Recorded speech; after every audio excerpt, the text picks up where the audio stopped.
All right, let's dive right into this explainer. We are going on a trip today, a really tiny but totally wild trip into the invisible, dynamic defense strategy happening inside your body right at this very moment. You know, we often take our health completely for granted, but just under the surface, there's this sprawling, highly organized conflict going on every single day just to keep us functioning. So, what actually happens inside your body when you catch a cold? I mean, imagine microscopic alarms just blaring the second a germ sneaks in. It doesn't just wander around aimlessly, it triggers an incredible, highly coordinated response. Let's uncover the exact mechanisms that leap into action to defend you from these tiny invaders. Here's our roadmap for today. We'll cover the first line of defense, meet your immune superheroes, break down the sequence of defense, see how vaccines train us, and finally, look at cleaning up the battlefield. Section 1. The first line of defense, your body's passive barriers. To kick things off, you've got to know that your body essentially has two totally different layers of protection working together to keep you safe. It's a pretty brilliant division of labor. On the innate side, you've got your immediate non-specific blockade. Think of it as this ancient evolutionary wall. Then on the adaptive side, you've got a highly specialized, learned defense force. Found in vertebrates, this side actually remembers specific enemies so it can mount even stronger attacks the next time around. Now, the main bad guys here are pathogens.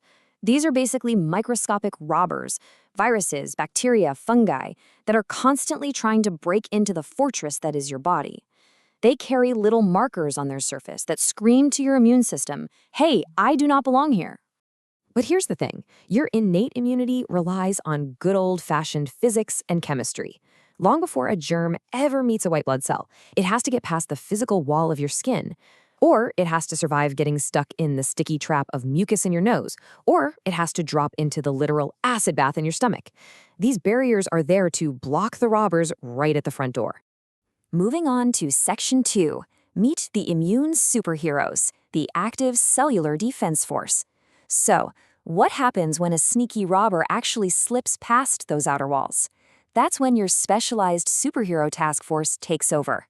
Educational materials actually love using roleplay to explain this, giving every single participant a literal character profile. It's a fantastic way to take complex, abstract biology and turn it into a team dynamic that totally makes sense.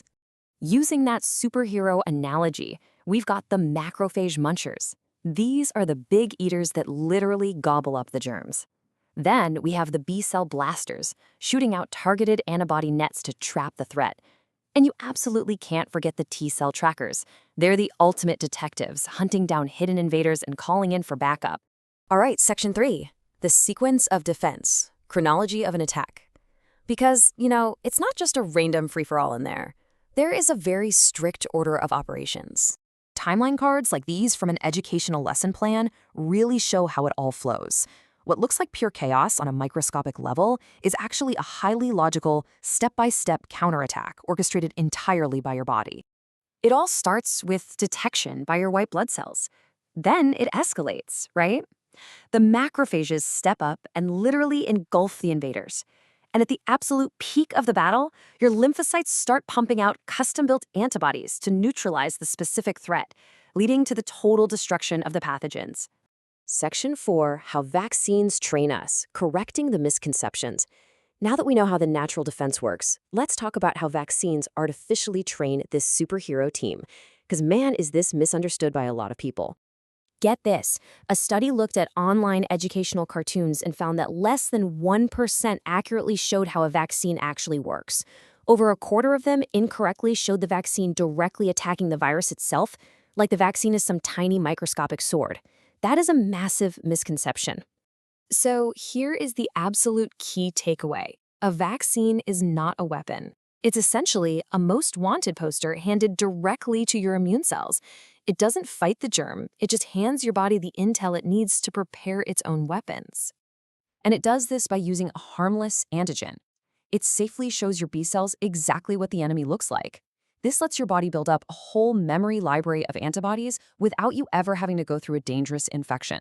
You literally get all the training with none of the actual disease. How cool is that? Section 5, cleaning up the battlefield, discoveries at the Weizmann Institute. Okay, so the battle is won. But what happens to the millions of microscopic soldiers left over? You can't just leave them wandering around your bloodstream forever. Well, inside these training camps in your lymph nodes, B cells are mutating fast, like 1 million times faster than normal cells, all to build the perfect antibody. But that rapid evolution is incredibly risky. It can accidentally create rogue cells that might mistakenly attack your own healthy tissue instead of a virus. To stop that disaster from happening, you have these specialized cleanup cells called tingible body macrophages, or TBMs for short. They're basically biological recycle bins. Researchers at the Weizmann Institute found that just one TBM can capture and eat a malfunctioning B cell every 10 minutes.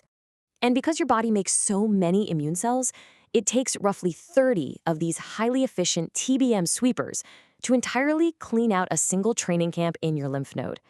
They are literally nature's ultimate janitorial staff.